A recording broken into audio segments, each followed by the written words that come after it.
Bonsoir à tous, je suis particulièrement heureux de vous retrouver pour ce rendez-vous de la culture de Monde des Arts à l'occasion d'ailleurs de la semaine du numérique. Le numérique justement, va-t-il achever ou va-t-il sauver la culture? On peut se poser la question, il suffit de regarder un petit peu autour de nous dans Bruxelles, les disquaires disparaissent les uns après les autres, les vidéoclubs aussi. Point Culture, l'ancienne médiathèque, elle est un petit peu en ballottage sérieux, on va en parler, etc., etc. Mais il y a aussi tout de même des résistances et même des nouvelles applications inattendues qui nous ramènent à la culture. On va en parler avec nos invités. J'ai à ma droite Cynthia Ampin. Bonsoir Cynthia. Bonsoir.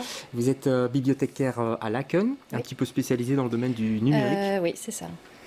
À vos côtés, il y a Jean-Grégoire Muller. Bonsoir. Bonsoir Jean-Grégoire, vous êtes responsable de Point Culture, on vient d'en parler, de Point Culture pour Bruxelles. Ouais. Et à vos côtés, Maxime Coton. Bonsoir Maxime, merci d'être là. Vous êtes artiste, poète, auteur et cinéaste. On essaiera de montrer tout à l'heure un extrait de votre dernier film et vous êtes assez engagé aussi dans tout ce qui est numérique. En face de vous, Gilles Collard. Bonsoir Gilles, on est ravis de vous retrouver. Vous êtes formateur à médias, animation, c'est bien ça? Oui, bonjour, je m'appelle Yves, mais c'est pas grave. J'ai dit quoi? Gilles, mais je veux bien. Ah, ouais, d'accord, je ne sais pas si je connais un Gilles Collard, il se connaîtra peut-être. Eh bien, bonsoir Yves. Bonsoir. Yves. Et à vos côtés, Bernard Mulier. Bonsoir Bernard, vous êtes là pour le Vidéo Express, les amis du Vidéo Express. C'est un club vidéo qui résiste, un petit peu comme le village gaulois dans Astérix, on va en parler. Alors je vous parlais d'applications qui sont un petit peu inattendues. Regardez celle-ci. Le Pass Musée vient de sortir un tout nouvel outil qui s'appelle Mon Match Musée et qui va me servir à découvrir dans quel musée je vais prendre du bon temps, m'éclater, découvrir des choses qui m'intéressent vraiment. Je vais découvrir l'outil maintenant en même temps que vous. C'est parti. Ah, c'est marrant ça. Cette œuvre d'art me parle le plus et il faut sélectionner au maximum 3 réponses. Et on a plein de petites vignettes d'œuvres plus ou moins super connues. L'impressionnisme, mais oui, je suis cliente. Je suis une fille comme ça, moi. Je discute souvent d'art et de culture avec d'autres personnes. Est-ce que je suis d'accord avec ça? Plutôt d'accord, notamment grâce à ma vieille mère, que j'embrasse. Hop là. Attention, je crois que le verdict, ça va être maintenant. Tadam! Je suis un fan invétéré de musées. Alors, ces 5 musées, vous correspondent parfaitement. Musée de la pharmacie à Mazec, c'est génial. Ben voilà, un exemple d'application. On a l'impression tout de même qu'on prend un petit peu les gens par... qu'il faut prendre les gens par la main, Yves Collard, non? J'ai l'impression. Les gens se débrouillent tout seuls. Oui. Et effectivement, depuis l'irruption du numérique, il y a une modification des modes de consommation de culture. C'est peut-être ce qui est le plus caractéristique. Donc les gens se débrouillent. Ils discutent entre eux, effectivement, de supports culturels. Toute génération. Ceux qui ont accès au numérique, déjà. Il faut cette question du fossé numérique. Il faut en tenir compte du fossé numérique. Les gens qui se cultivaient déjà auparavant via des moyens plus classiques se cultivent davantage encore via les moyens numériques. Donc il y a une espèce de formule de rattrapage. Au cours de la discussion, on verra sans doute que le monde culturel est fortement affecté par l'irruption du numérique, mais en tout cas la principale caractéristique en termes de consommation, c'est une recrudescence de consommation culturelle. Carrément une recrudescence, donc il y en aurait plus. Vous constatez ça aussi du côté de Point Culture? Bon, évidemment, c'est clair qu'on vient plus pour le prix, on va en parler, mais il y a un autre type de consommateur? Alors, clairement, on constate à Point Culture une baisse de fréquentation de notre métier historique, le prêt de CD, DVD, qui diminue depuis une quinzaine d'années déjà. La raison, c'est très certainement la plus grande accessibilité des œuvres musicales et cinématographiques sur le web, streaming notamment. Après, la vie culturelle, on constate quand même, via notre autre pôle d'activité qui est le soutien à la vie culturelle, ce qu'il est foisonnant, plus que jamais, je pense. Ouais, donc ça rejoint un petit peu ce que disait Yves Collard, c'est que ça bouillonne un petit peu. Dans les bibliothèques, Cynthia Ampin, vous travaillez à Laken, on parlait là justement du fossé numérique qu'il peut y avoir. Est-ce que vous le ressentez? Est-ce qu'il y a encore des gens qui ont un peu peur ou qui n'ont pas les moyens d'accéder par exemple aux livres numériques que vous proposez? Oui, tout à fait. Alors, nous, ce qu'on propose, c'est gratuit. Ouais. Donc ça, c'est le principe des bibliothèques et effectivement, on y tient fortement. Maintenant, le fossé numérique, il est là. Les gens n'ont pas forcément accès à un ordinateur, encore moins une tablette. On pense que tout le monde a un smartphone en poche, c'est pas vrai. C'est faux, ça, c'est une fausse idée. C'est tout à fait faux. Et puis il y a aussi, on a peut-être le matériel, mais derrière le matériel, il faut savoir l'utiliser. Et ça, c'est pas acquis non plus. Donc quand on parle de fossé numérique, il faut penser à ces deux choses. Ouais, à l'usage. À l'usage. Effectivement, ouais. Ouais. Bernard Mullier, vous constatez ça aussi, vous êtes proche du Vidéo Express, on va en parler, donc plutôt du côté des résistants. En même temps, vous n'êtes pas contre le progrès, j'imagine? Non, moi je suis client du Vidéo Club. Ouais. Donc on a fondé une ASBL pour soutenir le Vidéo Club et on fait différentes activités. Mais donc Juan, qui est le propriétaire du Vidéo Club, lui, il peut parler d'une baisse de fréquentation. Je pense même chose. Il y a la moitié moins de clients. Et du coup, il y a beaucoup moins de vidéoclubs aussi. Donc peut-être que, vous voyez ce que je veux dire, avant il y en avait beaucoup, il en reste 5, je crois. Ça devient une singularité, effectivement. Oui. Ouais. C'est un petit peu comme les disques, les vinyles de notre époque, Yves Collard. Oui, c'est ça. Il y a certaines entreprises culturelles qui sont liées à des supports matériels, sont évidemment en très très grosse difficulté. Ça ne veut pas dire que les gens tout à coup consomment moins de films, ils ne consomment plus de cette façon-là. Ça ne veut pas dire qu'ils consomment moins de musique, ils consomment autrement la musique et ils consomment davantage. Donc c'est un paysage qui apparaît et qui efface le précédent avec une plus forte consommation culturelle. C'est finalement l'industrie de production et de diffusion qui doit s'adapter à cette nouvelle donne. Auparavant, musiciens, on faisait tout pour signer sur un label et donc avoir le plaisir d'être diffusé via ce moyen-là. Aujourd'hui, les musiciens cherchent avant tout à être programmés en salle, à être programmés, à pouvoir jouer leur musique en live. C'est le dernier endroit où ils peuvent encore vivre de leur musique, non? J'ai l'impression. Oui, exactement. Mais du coup, ça change énormément la donne parce que auparavant, vous aviez les critiques de musique qui faisaient un peu la pluie et le beau temps en matière de musique pop, rock, etc. Aujourd'hui, c'est un peu les programmateurs. Parce qu'il y a ça aussi comme danger avec la numérisation, c'est la paupérisation du métier. Maxime Coton, vous êtes artiste, je l'ai dit, poète, cinéaste. Du côté des artistes, comment on appréhende un petit peu tous ces changements, cette transition? De manière générale, je ne sais pas, mais moi en tout cas, comment j'appréhende ça, c'est effectivement le numérique. On a parlé de consommation, je préfère quand même le terme diffusion parce que dans l'idée de diffusion, il y a quand même une sorte d'écosystème. Quand on consomme et puis on jette. Et moi, je me place avant dans la chaîne en termes de production. Et c'est sûr que le numérique change et doit changer la manière qu'on a de produire et de penser les œuvres. C'est pas le cas pour l'instant. En tant qu'écrivain, je vois que dans le monde de l'édition classique, papier, beaucoup de gens sont très réfractaires à l'idée même. Voilà, ici je viens présenter une expérience, un poème en réalité virtuelle. C'est assez... c'est difficile de faire passer ça, de légitimer ça, cette démarche en tant qu'écrivain, et pas en tant qu'artiste média, en tant qu'écrivain, c'est difficile de légitimer cette démarche auprès du milieu. Ouais, elles viennent d'où ces résistances? Je vous vois acquiescer, Cynthia Ampin. Oui, elles viennent, je ne sais pas, d'idées un peu anciennes, mais c'est vrai que les maisons d'édition sont très, très frileuses par rapport au numérique. Elles sont frileuses peut-être parce que les gens n'en consomment pas, non, je pense pas. Non, c'est pas pour ça. Oui, Maxime et puis Yves. Je pense que, en fait, comme Yves l'a dit, ce qui change, c'est toute la chaîne qui est remise en question. Et c'est ça qui fait peur. Ouais. C'est-à-dire que les structures, par exemple, les structures éditoriales, les maisons d'édition, elles sont bien assises. Ça fait des siècles qu'elles sont assises et qu'il y a des échelles de valeur, etc., etc.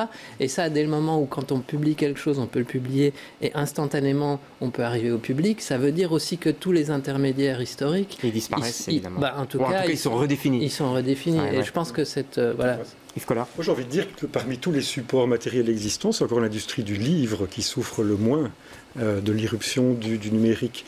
Tout simplement parce que lire un livre en format numérique, c'est très compliqué. On lit moins facilement. Ouais. Ça prend 5 fois plus de temps pour lire un livre à l'écran. Il y a quand même toujours dans dans l'entourage du livre une certaine forme de sacralisation. Oui, mais enfin bon, on ne va pas faire de publicité pour les tablettes. J'ai pas cité de nom. Non, moi non plus, je pense. Cynthia, attention, c'est très tentant. Mais c'est quand même assez simple maintenant, non Cynthia, ça dépend. Sur tablette, c'est très simple. Sur liseuse, c'est un peu plus compliqué parce qu'il y a des intermédiaires. On doit passer par un identifiant pour pouvoir permettre le prêt, donc parfois c'est compliqué. Oui, c'est vrai qu'au niveau du prêt, au niveau de l'achat, c'est peut-être au niveau de l'achat, c'est beaucoup plus simple. Il y a des grandes marques d'ailleurs qui sont plongées là-dessus. La Fnac, Amazon, pour ne pas les citer, c'est les deux principales. Au niveau du prêt, c'est encore autre chose. Au niveau du prêt, c'est compliqué. C'est aussi compliqué par rapport aux maisons d'édition, par rapport aux bibliothèques. C'est-à-dire que certains livres numériques, nous les payons 3 à 4 fois plus cher que quelqu'un qui va l'acheter pour son usage personnel. Pourquoi? Donc ça, c'est l'éditeur alors? C'est l'éditeur qui décide du prix, oui. Pourquoi? J'imagine problème de droit d'auteur, problème de diffusion... On ne comprend pas très bien, mais c'est partout. Et c'est aussi chez les anglo-saxons. On pourrait penser que chez eux, ça se passe très bien. Non. Donc voilà. Jean-Grégoire, je vous vois acquiescer. On sent une différence là au niveau. Il y a une réaction. Il y a une différence fondamentale, c'est que l'environnement numérique est complètement régi par le droit d'auteur, alors que les bibliothèques et les médiathèques, historiquement, bénéficient d'un arrêté royal qui les exempte du droit d'auteur. Et donc en pratique, ça ne veut pas dire qu'on met le droit d'auteur à la poubelle et qu'on ne respecte pas les artistes, mais techniquement, on a le droit d'acquérir un livre par un canal légal, un magasin, un fournisseur, et de le mettre à disposition des citoyens, du public, sans demander de l'autorisation particulière aux ayants droit de l'œuvre. Dans le monde numérique, c'est complètement exclu, et donc ça met en fait les bibliothèques, les médiathèques sur la même ligne de départ que tous les opérateurs du numérique, sans exception. Et alors qu'on ne retrouve pas les moyens aussi. Oui, voilà, on se retrouve en concurrent, j'ai envie de dire, avec des opérateurs, des multinationales, des gens qui ont tout à fait d'autres moyens pour proposer des catalogues au public. Ouais, ça devient un petit peu David contre Goliath, Cynthia, c'est ça? Tout à fait, oui. On essaye, on essaye de résister ou de ne pas acheter des livres de certaines maisons d'édition. Mais bon, c'est des livres qui sont demandés, donc on doit les prêter aussi, c'est compliqué. Maxime Coton, vous vouliez réagir? Oui, je voulais réagir sur le fait que le monde de l'édition serait le moins impacté par le numérique. Je pense que, pour moi, il y a une autre raison, c'est que quand on parle d'e-book, c'est une déclinaison homothétique, c'est exactement... C'est le texte qui est soit imprimé, soit sur un écran. Tandis que dans les autres industries, comme par exemple l'industrie du cinéma, on voit que les plateformes de streaming, elles ont modifié les formes, pas uniquement les manières de consommer, mais les formes elles-mêmes. Donc on rentre dans la création, les séries, voilà, la plateforme qui lance tous les épisodes d'une série en même temps, c'est pensé différemment. Et donc je pense que c'est pour ça qu'il y a beaucoup plus de succès pour ces... Donc, moi, encore une fois, en tant qu'écrivain, je prône pour vraiment une redéfinition. On repense la littérature avec quelque chose qui n'est pas un nouveau média, mais qui est un nouveau milieu. C'est une nouvelle manière de penser. C'est le milieu, ouais. On va regarder, pour qu'on comprenne ce que vous faites, votre travail. On a quelques photos là que vous nous avez gentiment envoyées. Si vous pouviez décrire, peut-être, voilà, on voyait le livre Page Vivante. Donc là, ça ne ressemble pas à du virtuel, là, pour l'instant. Donc expliquez-nous un peu. Alors donc Page Vivante, c'est une expérience de réalité virtuelle, un poème en réalité virtuelle qui se décline sous forme d'une installation et puis sous la forme d'un livre-objet. C'est ce qu'on voit là. Et donc je ne sais pas si on aura une autre image. Oui, vous allez voir. Et donc le livre-objet, pourquoi? Donc c'est une expérience de réalité virtuelle. Donc c'est un nouveau médium qui est surtout investi par le monde du gaming. Là, j'ai voulu en faire prendre le contre-pied de ça et faire un poème. Est-ce qu'on peut faire un poème, penser un poème spécifiquement pour un environnement de réalité virtuelle? Et donc dans le livre-objet, les personnes, elles vont en librairie, elles achètent ce livre-objet, elles peuvent lire le poème comme n'importe quel poème imprimé, mais à l'aide de ces lunettes et d'un smartphone, elles peuvent aussi expérimenter l'expérience de réalité virtuelle. Là, on parlait un peu de la complication. Enfin, nous, on a bien compris sur le plateau, mais je ne suis pas certain que tout le monde ait compris la manière de lire ce livre. Je sais pas, Yves Collard, on parlait tout à l'heure de effectivement la complexité parfois des tablettes. Oui, ici ce qui est intéressant, c'est la possibilité d'interactivité et aussi de se faire un parcours individualisé, un parcours de lecture, je dirais, individualisé. Alors, ce n'est pas du tout péjoratif ce que je vais dire, mais c'est très dans l'air du temps.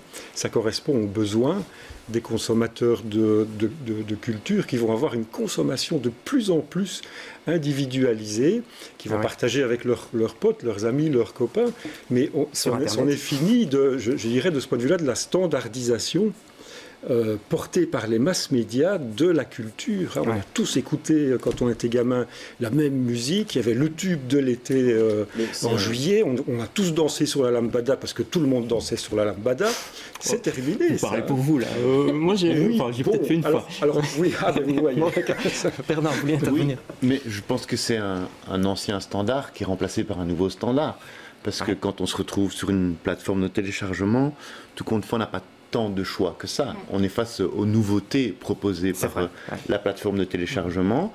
Et il y a une massification, il y a une monopolisation des possibilités et il y a une rarification aussi. C'est-à-dire qu'il y a les nouveautés qui se remplacent par des nouvelles nouveautés et qu'il y a un oubli, et il y a une mémoire qui ne se construit pas.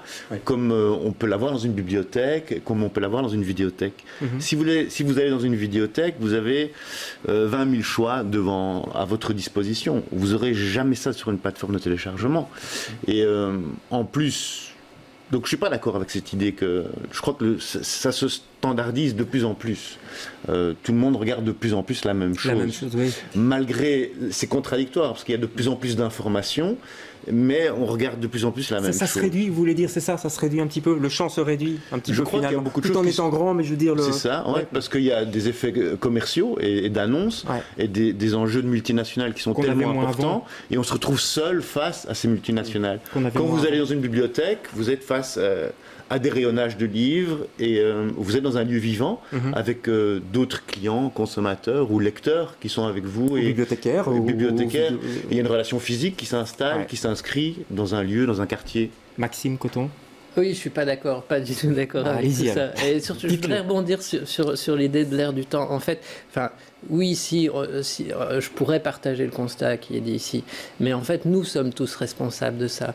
Parce qu'en tant que personnes de culture, nous diabolisons...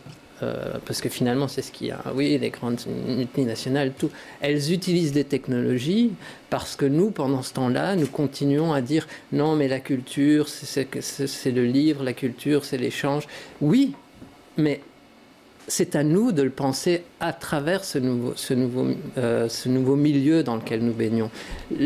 La technologie, les technologies, ce sont des outils, et comme tous les outils, nous devons les investir pour les assujettir à notre but. Mais voilà, moi, c'est pour ça que moi, je me frotte le plus possible à ça, parce que ce n'est que de l'intérieur qu'on peut penser... le projet, notre projet. Alors comment comprendre les résistances dans ce climat, dans ce que vous venez de décrire? Tout à l'heure à 18h, il y a une pétition qui a été déposée, une pétition signée par 14 000 tout de même, je vous regarde, 14 000 signatures qui viennent à la fois des employés de Point Culture, si j'ai bien compris, et des usagers aussi de Point Culture. Ça a été déposé au cabinet de la ministre Lina, qui était très critique d'ailleurs par rapport à Point Culture, qu'elle a comparé hier au Parlement à un bateau sans véritable cap. En tout cas, c'est la phrase de la ministre. C'est la phrase qu'on retient, oui. Bah oui, c'est la petite phrase. Vous savez, les ministres sont forts aussi pour ressortir les petites phrases et les journalistes les reprennent. Alors la ministre, elle va engager un expert, ça a été dit, un expert pour tenter de rapprocher direction, consommateurs et personnel aussi. Tout ça, ça a l'air compliqué quand même, cette transition, non? Et vous comprenez cette résistance à la fois des usagers et à la fois du personnel? Ah oui, je la comprends. Après, je ne peux pas m'empêcher de la mettre en perspective avec, je veux dire, la situation de Point Culture et une chute de fréquentation qu'on connaît depuis plus de 20 ans. Donc il faut faire quelque chose. On a la chance, un peu moins de 20 ans pour être tout à fait exact, on a la chance effectivement d'avoir encore du public qui vient fréquenter nos rayons, un public qui est toujours intéressé par ce qu'on propose, par le prêt, oui. Donc ils viennent chercher, d'essayer. Ils viennent chaque semaine ou chaque mois emprunter de la musique, des films. Combien vous chiffrez un petit peu ce public? Alors, 15 000 personnes par an. Ouais. mais c'est une chute énorme quand même de fréquentation sur une quinzaine d'années. Et donc on continue, nous, dans notre écosystème Point Culture, à rencontrer des gens qui sont convaincus de l'intérêt du service qu'on propose, mais en dehors de cet écosystème, il y a de plus en plus de gens qui ont accès à la musique et au cinéma autrement. Bien sûr, et donc il faut prendre compte aussi de la globalité de la situation. Qui sont ces gens qui vont à la médiathèque? Qui sont ces gens qui vont dans le Vidéo Express de Saint-Gilles? Ce sont des résistants, ce sont des nostalgiques? Je ne crois pas que c'est une histoire de résistance. Je crois que c'est une manière de vivre. Il y a des gens qui achètent la viande sur Internet et il y en a qui vont chez le boucher. On peut aller acheter ses légumes chez un maraîcher. Ces choses-là, c'est comment on s'inscrit dans un quartier et comment on fait... C'est intéressant que vous dites quartier, parce que c'est très fort oui, je crois que c'est une histoire de quartier, en fait. Ouais.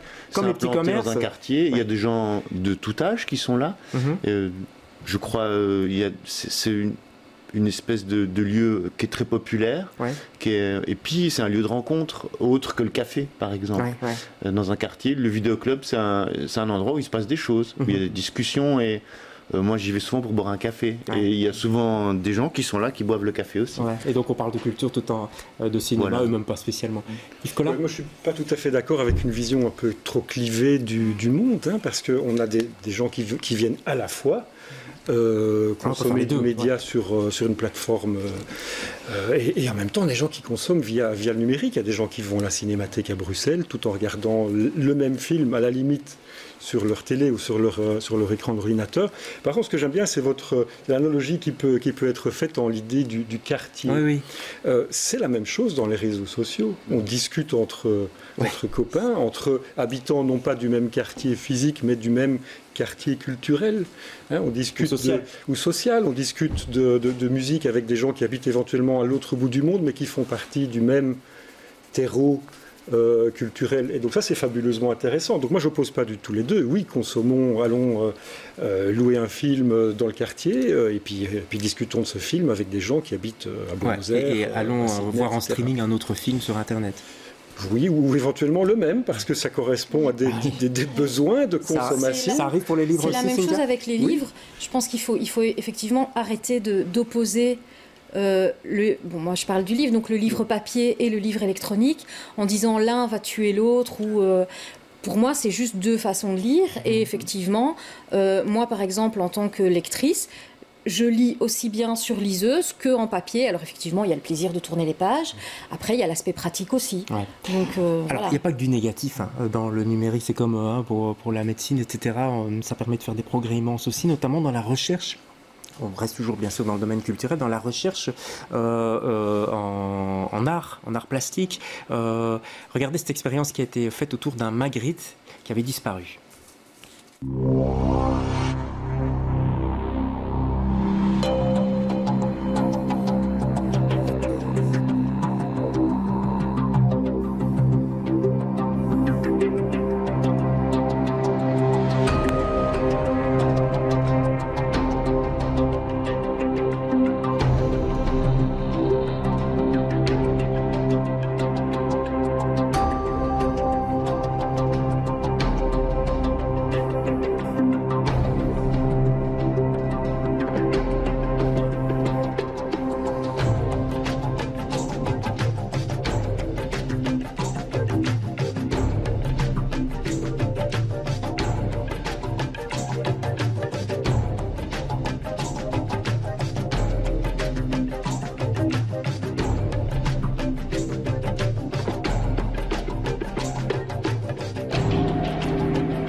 Voilà, je vois vos yeux ébahis par rapport à ça. Ben ça, c'est positif, Yves. Alors, ce qui était intéressant, on m'a fait remarquer que c'est une vidéo qui circule sur les réseaux sociaux. Elle est faite, elle est construite pour les réseaux sociaux. Ça ne parle pas d'ailleurs, tout est écrit. On fait beaucoup ça maintenant. Hein.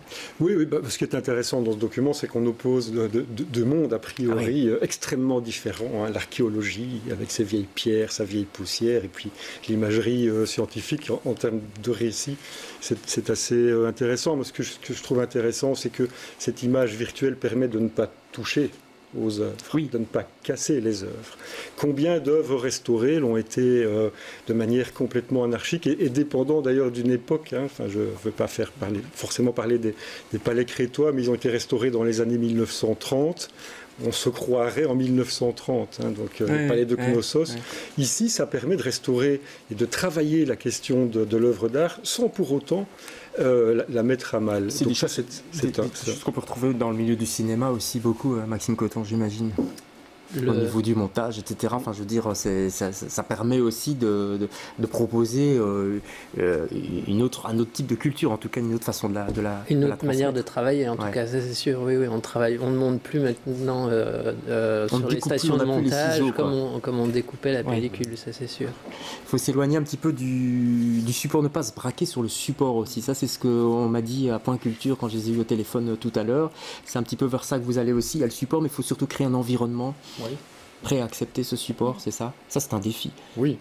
L'évolution de Point Culture, elle s'oriente vers une mission plus large que la mise à disposition de ces DVD. Sa mission principale, c'est de faire de l'appui, du soutien pour toute la vie culturelle en Fédération Wallonie-Bruxelles.